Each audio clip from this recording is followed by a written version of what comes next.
Hey friends, so for our school read for what month?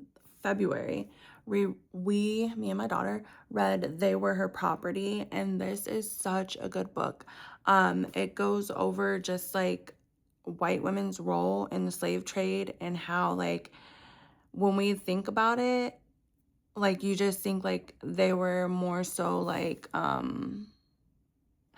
think the word would be complacent within it, like basically like their husbands were the slave masters and they were just there. And sometimes they had to do what they had to do to make sure that their husband wasn't upset about whatever was going on, that type of thing. No ma'am, no ham. um they was in it. They were in it. They were making sales. They were inheriting slaves. They were making their money. They were about their money. They were upset once the slave trade was over. According to this book, some of them were very abusive. Some were not. The accounts come from, I think, like the slave narratives, in which when you're, so I've read like two slave narrative books and I've done reviews on them. And I know the first one I was just like really like, ugh, like this is like crazy. Why would someone even like write this book, put this information out there? And then by the time I read the second one, I got it.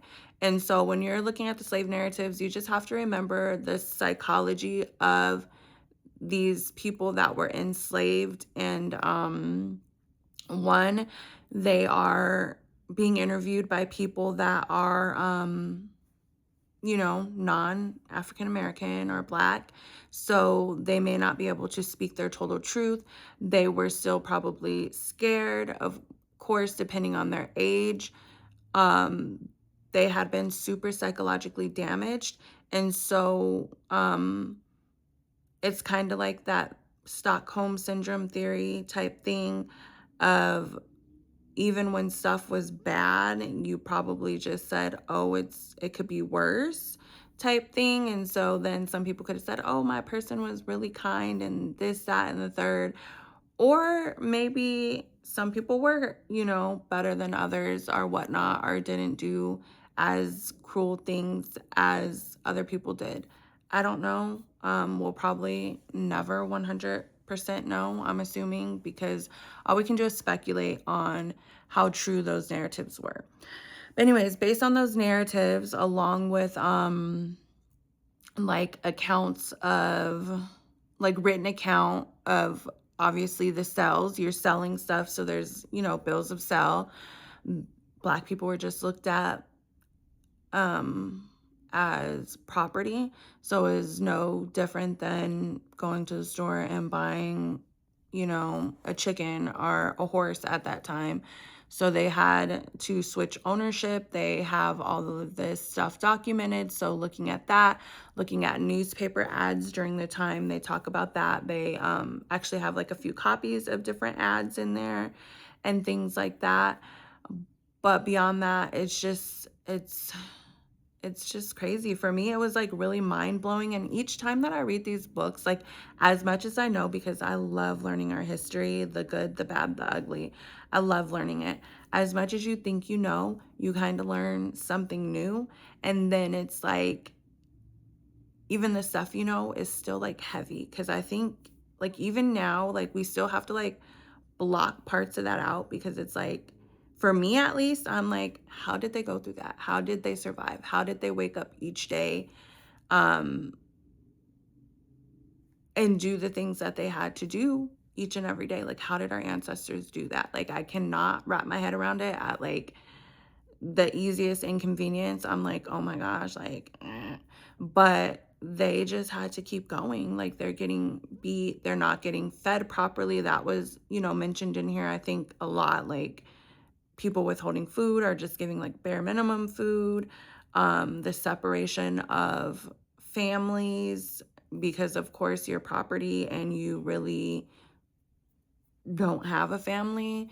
They talked about like the wet nurses, and you had to be a wet nurse. You could be loaned out to be a wet nurse, and your baby didn't mean nothing. Like, your baby had to figure it out. Like, maybe your mom, who's older, or the caretaker of the children, for that plantation was able to like substitute it and the baby survived somehow, but a lot of times they didn't. And it's just like so heavy and it's so senseless. It's so like evil at the end of the work or at the end of the day. Such an evil like process, thought process. And it just like really happened. Like you feel like it's some type of this like sadistic horror movie, but it was real life. It was real life for our ancestors for, you know, that time in life. And it was such a long time. And that stuff carries out into your DNA. And then, you know, not only from that to, you know, like Jim Crow and then, you know, just different, it's like different eras in history and stuff like that. Like they just blanked out of my mind after Jim Crow, but it's just such a crazy thing. But I think this is definitely an interesting take on it. It's an interesting read. Um, and it's just so, in my opinion, like non-biased in the book. It's just like, here's what I learned, and you can learn it too. It's not so much like opinion and things like that. So I did enjoy that part about it. At least that's not how I read it. Um, and so I would highly recommend this if you are into learning Black history, because Black history is American history.